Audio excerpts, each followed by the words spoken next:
नेहा जी। राधे राधे महाराज जी।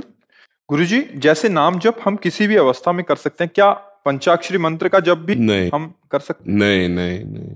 पहली बात, पंचाक्षरी मंत्र गुरु प्रदत्त होना चाहिए। दूसरी बात, वो पवित्र अवस्था में ही जपा जाता है। गुरु प्रदत्त ना हो तो पंचाक्षरी मंत्र उच्चारण नहीं करना चाहिए, जपना नहीं चाहिए। ध्यान रखना, ये वैदिक मंत्र है, गुरु प्रदत्त होने पर ही सफलता प्राप्त होती है। आजकल जो ऐसे गान करते हैं ना जोर से शब्दों के उच्चारण, बिल्कुल बात समझ लीजिए। मुख से ऐसे उच्चारण करना मंत्रों का बिल्कुल निषेध है। ये वैदिक मंत्र है, ऐसे नहीं कि आप सुन लिए जैसे गानों में, फिल्मी गाने में नहीं बजते हैं और वो पूरा मंत्र उच्चारण करते हुए, ये सब नहीं, ये गलत बात है। ये शास्त्र विरुद्ध आचरण, उसी को पाप कहते हैं जो शास्त्र विरुद्ध है। मंत्रों का उच्चारण नहीं होता, ये सब वैदिक मंत्र हैं, गुरु प्रदत्त। जैसे द्वादशाक्षर मंत्र है, पंचाक्षर मंत्र है, ये गुरु प्रदत्त होते हैं। कान में मंत्र दिया जाता है, कोई सुने ना, और तुम ऐसे उच्चारण करोगे। अपवित्र दशा में नाम जप किया, पर गुरु मंत्र नहीं। गुरु मंत्र को पवित्र दशा में, और ये गुरु प्रदत्त होना चाहिए। मनमानी ऐसे नहीं जपा जाता। कुछ लोग ऐसे ही मुंह से उच्चारण करते रहते हैं, तो कुछ लाभ नहीं और हानि होनी है, क्योंकि वैदिक सिद्धांत के विरुद्ध है। ये जो वैदिक मंत्र है, इनका सिद्धांत से जप किया जाए। नाम जप कभी भी कर सकते हो, नाम कीर्तन किसी भी अवस्था में कर सकते हो, लेकिन मंत्र कीर्तन नहीं किया जाता। मंत्र उपांश या मानसिक ही जपा जाता है, वो भी गुरु प्रदत्त। ऐसे नहीं मनमानी के हमारा जो मन आया सो मंत्र जप रहे, जो मन आया सो मंत्र उच्चारण कर रहे हैं। उसका फल नहीं मिलता क्या महाराज जी? है उसका क्या फल? विरुद्ध होता है, विरुद्ध होता है। अरे एक जरा सी त्रुटि हो गई तो वृत्तासुर नाम का दैत्य प्रकट हो गया और यज्ञ कर रहे थे। वृत्तासुर को प्रकट कर रहे थे इंद्र को मारने के लिए, और त्रुटि हो गई तो उसका अर्थ बन गया कि इंद्र जिसको मारे। ऐसा जरा सी त्रुटि हो जाने पे तो अर्थ, तो ऐसे वैदिक मंत्रों का ऐसे नहीं। हमको चित्रकूट में एक संत भगवान ने बताया था, जो वैदिक मंत्रों को बिना गुरु के और अपवित्र दशा में उच्चारण करता है, वो कामी क्रोधी लोभी हो जाएगा, उसके अंदर विकारों की वृद्धि हो जाएगी। जहां निर्विकारता आनी चाहिए वहां विकारता आ जाएगी। इसलिए वैदिक मंत्र गुरुजनों से ही लेना चाहिए, और उनका उच्चारण उपांश या मानसिक वाचिक नहीं उच्चारण करना चाहिए। ये शास्त्रीय सिद्धांत नहीं, ये इससे आध्यात्मिक लाभ भी नहीं मिलेगा और त्रुटि भी हो जाएगी, अहित भी हो जाएगा, अमंगल भी हो जाएगा। शास्त्रीय विरुद्ध आचरण नहीं करना चाहिए। आजकल क्या महाराज जी, कुछ लोग किताबों या वाणी आदि से पढ़ के, क्योंकि बहुतों ने जैसे अज्ञानतावश मंत्रों की बुक्स महाराज जी निकल चुकी हैं, आ, उससे लेके खुद ही हाँ, तो जपने उससे लग क्या जाते लाभ मिलता है? कौन सिद्ध हो गया है? कौन शांति को प्राप्त हो रहा है? किसको ब्रह्म ज्ञान प्राप्त हो रहा है? कौन भक्ति में है? जो शास्त्री गुरु मर्यादा से चल रहे हैं वो, ये नहीं तो पाखंड, नाटक, नौटंकी। एक लोटा जल चढ़ा दिया उससे तुम्हारी भक्ति हो जाएगी? मनमानी वैदिक मंत्रों का गान कर रहे हो, उच्चारण कर रहे हो, उसे कोई लाभ मिल जाए क्या? कौन सा लाभ मिला है? कौन सी स्थिति जागृत हो गई अध्यात्म की? सिद्धांत से चलोगे तो वैदिक सिद्धांत से उसकी उन्नति होगी। ऐसे नहीं होती कि आप पंचाक्षरी मंत्र गान कर रहे हो बिना अधिकार के। और अधिकार भी होता है तो उपांश और मानसिक का होता है। पंचाक्षरी मंत्र का कभी कीर्तन नहीं होता, कभी कीर्तन नहीं होता। पंचाक्षरी मंत्र का और द्वादशाक्षर मंत्र का कीर्तन नहीं होता। ये वैदिक मंत्र है। वो अब अज्ञानी है, कुछ पता नहीं, कुछ अनुभव नहीं, जो मन आया सो कर रहे हैं। आजकल जिसका मन आवे, अंधे का लाठी पकड़ के अंधा चले तो कहाँ जाएगा? गिरेगा ही। तो बस यही है, अंधे के पीछे अंधे चलने वाले लाखों हैं।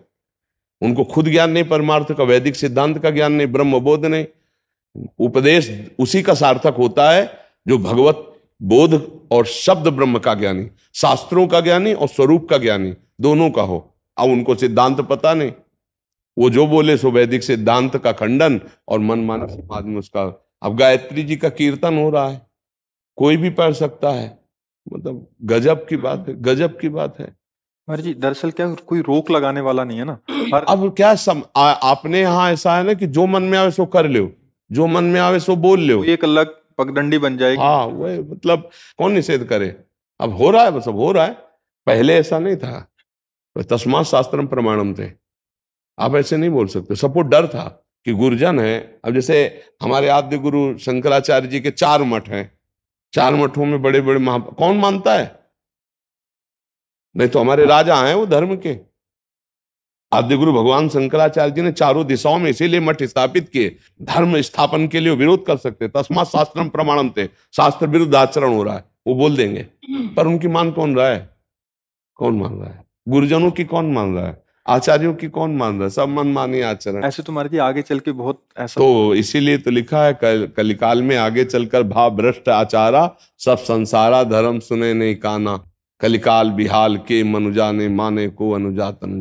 ये सब भ्रष्टता बढ़ती चली जाएगी।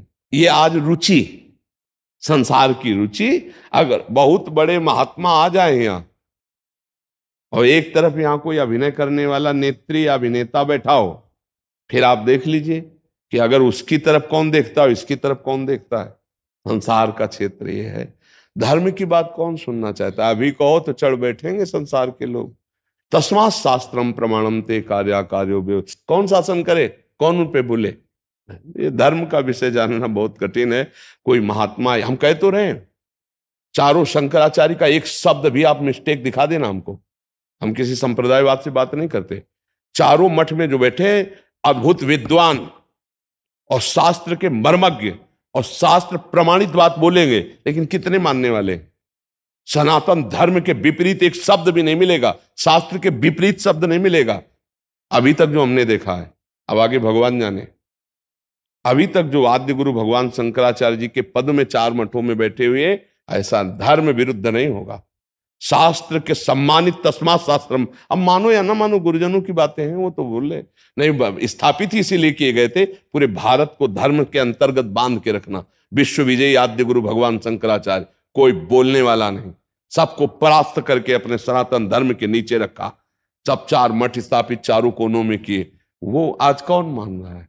आचार्य परंपरा को, आचार्यों के आदेशों को कोई भाग्यशाली उपासक मानता है? नहीं, आचार्य परंपरा से कौन चल रहा? मनमानी आचरण, जो मनावे सो बोलो, जो मनावे सो करो। रुपया हो गया, जो मनावे सो करो। आप भगवान हो, आपके सामने कोई टोकने वाला नहीं, कोई रोकने वाला नहीं। जैसा मनावे अर्थ पढ़ दो, जैसा मनावे बात बना दो। सामने वाले बैठे हैं, उनको तो ज्ञान है नहीं, वो भोली श्रद्धा, अंधी श्रद्धा, बस झुके चले जा रहे हैं।